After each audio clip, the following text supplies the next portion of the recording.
Mari pulang, marilah pulang ke Indonesia.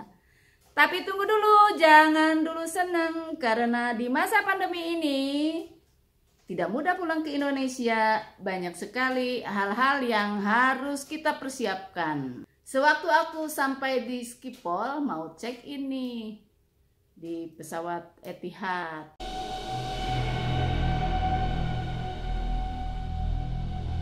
Jumpa lagi dengan saya Pipo Dirpos dari Holland.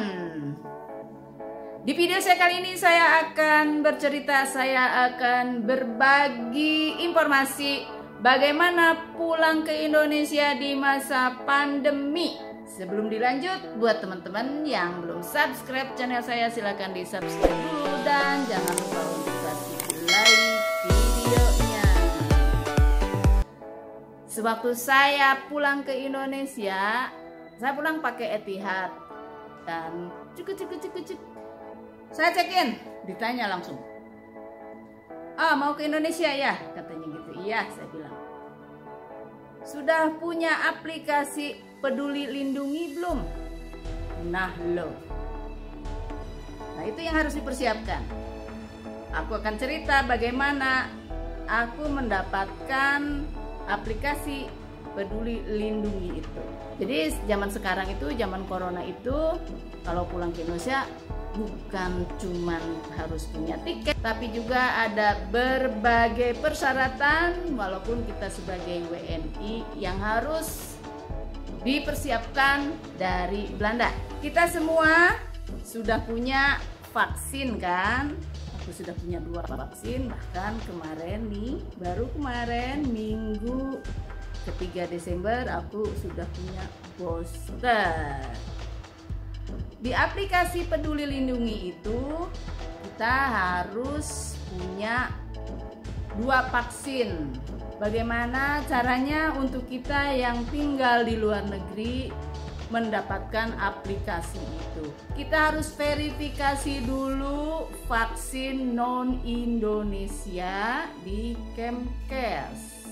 Lihat di site-nya, lalu isilah nama kamu, nomor telepon, harus nomor telepon Indonesia, dan masukkan juga data vaksin yang kamu dapat di luar negeri. Kemudian juga jangan lupa masukkan KTP. Foto nih, klik KTP-nya, masukkanlah ke situ. Udah selesai, kirim. Aku tuh sampai 3 kali, ya Allah, gagal. Maksudku yang ketiga aku baru bisa dapat disetujui oleh Kemkes. Nggak tahu kesalahannya apa, pokoknya aku mungkin salah karena udah puyeng nih nyari-nyari informasi kemana-mana. Bagaimana caranya saya bisa mendapatkan verifikasi vaksin non-Indonesia? Nanya ke sebagian orang nggak perlu, nggak usah, print out aja vaksin yang ada di Belanda. Nggak usah, katanya kamu kan nggak tinggal di Indonesia, itu untuk Peduli Lindungi itu untuk orang Indonesia. Tapi semua informasi saya kumpulkan, saya bawa buku kuning, di situ terdapat beberapa sejarah vaksin saya sejak di Indonesia, termasuk ya vaksin corona itu. Kemudian saya bawa print out vaksin Belandanya. Dan saya juga daftar verifikasi vaksin non-Indonesia. Oke, kita kembali lagi ya ke yang tadi. Entah kesalahannya apa, tapi aku coba terus. Nah itu tuh sejak dikirim ya ke Kemkes itu, berlaku 3 hari kerja baru aku dapat jawaban. Yang pertama, aku gagal. Dan yang ketiga, baru aku bisa dapat verifikasinya. Kemudian downloadlah Peduli Lindunginya di HP kita. Masukin deh data kita di Peduli Lindungi itu. Jadi aku udah punya nih verifikasi vaksin non-Indonesia dan kemudian juga aplikasi Peduli Lindungi. Nah, saat check-in aku kasih unjuk nih, saya udah punya. Padahal waktu itu aku masih belum diisi semua. Aku bilang aja gini, yang aplikasi Peduli Lindunginya belum terisi semua. Ya udah, dia bilang isi dulu. Tematiku udah nanti aja di Indonesia belum tentu juga isinya untuk apa juga aku nggak ngerti nanti dipakainya gitu kan ya. Nah, Peduli Lindungi itu sama halnya dengan QR-nya yang ada di Belanda. Nah, di Belanda kan kalau kita mau ke restoran atau ke mall atau ke hotel atau kemana aja mau makan harus ngasih unjuk QR Nederland atau keluar Nederland QR internasional. Nah, QR internasionalnya Belanda itu tidak bisa dibaca di scan-nya mall-mall Indonesia. Jadi sebelumnya aku karena belum lengkap tuh isinya Peduli Lindunginya itu, aku kasih unjuk KTP dan print out-nya vaksin Belandaku. Di beberapa mall mereka mengharuskan ibu harus pakai Peduli Lindungi. Ya udah, ini aku isi dan ternyata lebih gampang pakai Peduli Lindungi kalau untuk di Indonesia.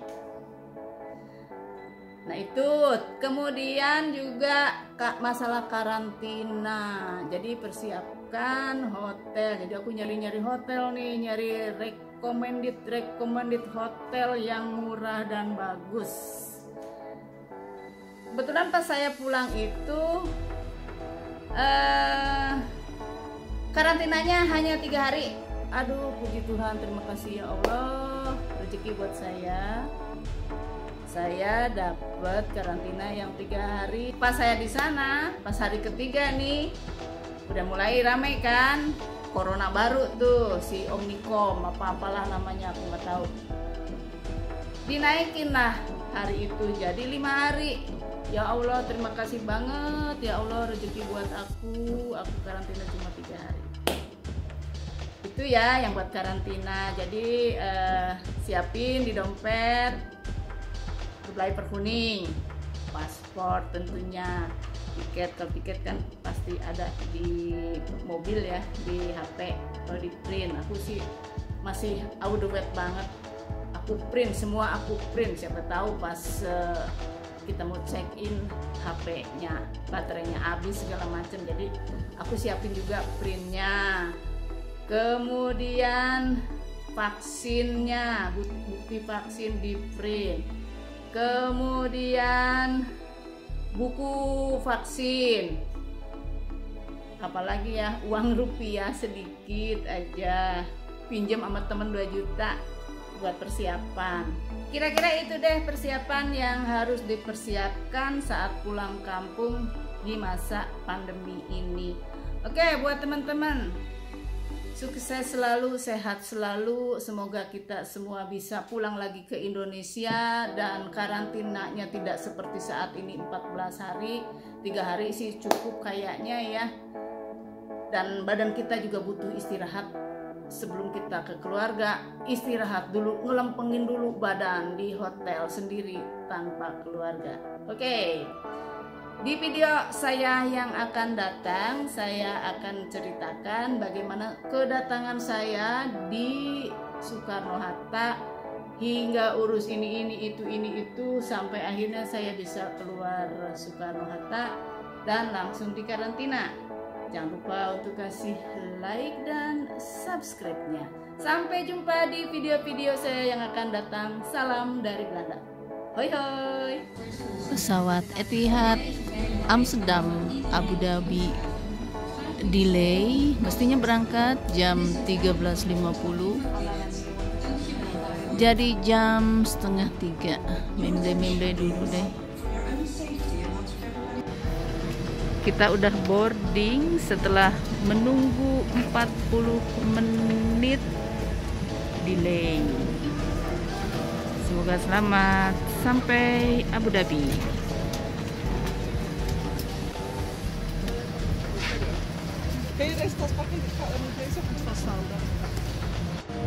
Jam 12 malam waktu Abu Dhabi, pesawat sudah mendarat. Duduk nyantai dulu di airport Abu Dhabi. 1,5 jam lagi kita akan terbang. Sekarang saya sudah di gate 4. Transitnya tidak lama karena tadi dari Belanda delay setengah jam. Jadi saya hanya nunggu 1,5 jam di Abu Dhabi.